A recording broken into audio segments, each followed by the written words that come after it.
What will you be looking for in terms of clues as to the direction of this market after what was a strong finish to a tough week? Yeah, so earnings, Sarah. I think we're going to be watching on the calls the top line numbers and the guidance that management give. I'm less concerned about earnings because we use different valuation metrics.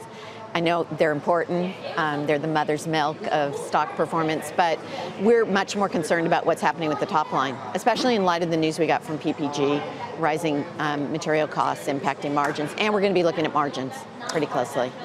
Jim, let me ask you, first of all, what is your kind of brief version of what actually happened this week? We kind of have scapegoated this rise in bond yields. There's a sense that the kind of compression of stock valuations has something to do with that. But what do you think is actually going on, and where do we head? Well, let's talk about where trillions of dollars of money is already being managed. It's being managed by the 311,000 wealth managers. Most of those wealth managers have been putting their clients into some form of a 60-40 portfolio, 60% stocks, 40% bonds. Since the rally since the spring, those portfolios have been underperforming because they've only been 60% invested in the stock market. But when it sold off this week, those portfolios took all the losses because both stocks and bonds went down. So I think the story is, what's that trillions of dollars that's in that balanced type of portfolio going to do? Throw in the risk parity funds, throw in the asset allocation decision of investment of institutional managers, and it's not about whether or not the stocks are overvalued or undervalued or whether earnings are going to do this or interest rates are going to do that. It's you have stocks and you have bonds, and you thought they were supposed to work a certain way, and they are not working that way right now. What are you going to do about it? Are we going to see a giant unwind at the asset allocation level? That's what's got me the most worried. Well, Jim, let me ask you, because I've been very negative for way too long, but especially over the last few months in the bond market. What does a bond investor do, especially anybody who's has a portfolio with any duration right now?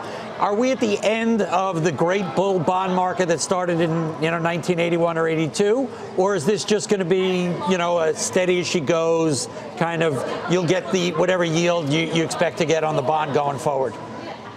Well, there's two ways to answer the question. The first way is, what is inflation going to do? If inflation is going to go higher, or the expectations of it go higher, then bonds are going to underperform.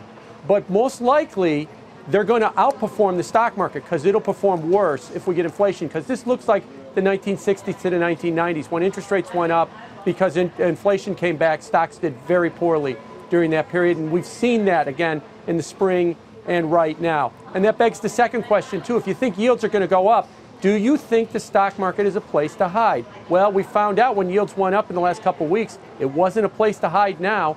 And that is also the other question too. What do you do about it if you think that the stock market and the bond market are highly correlated again?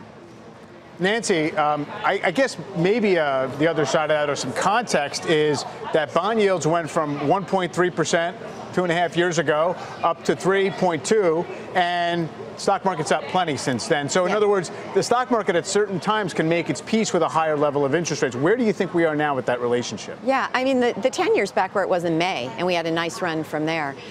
Look, I think we have a ways to go with the 10-year yield and the terminal rate and the neutral rate, whatever you want to call it. We still have a ways to go before it impacts stocks negatively. The stocks are going to be trading in the medium term, not in the short term. In the medium term, on what managements are going to be talking about and how they are going to thrive in the economy. I know GDP is not earnings.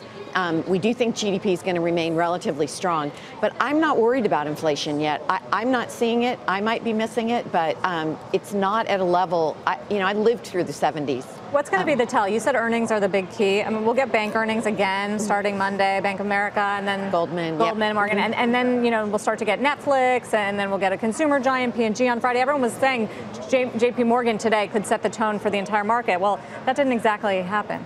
Right. Well, so the good news is we're coming into this earnings season at a more depressed level. We've got the underlying S&P stocks, 25%.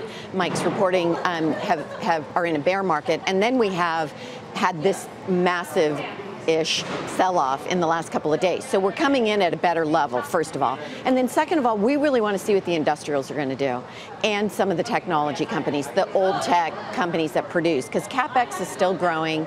100% expensing is driving that. And we're seeing a lot of things at the company level, not just buybacks, which I'm not crazy about, but dividend increases, 8.5% year over year. And then lastly, the consumer. I think consumer discretionary is what you want to be watching.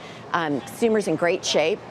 Net asset value or total asset value is I think it's $40 trillion higher than it was before the peak in 2007. The debt service levels are super low.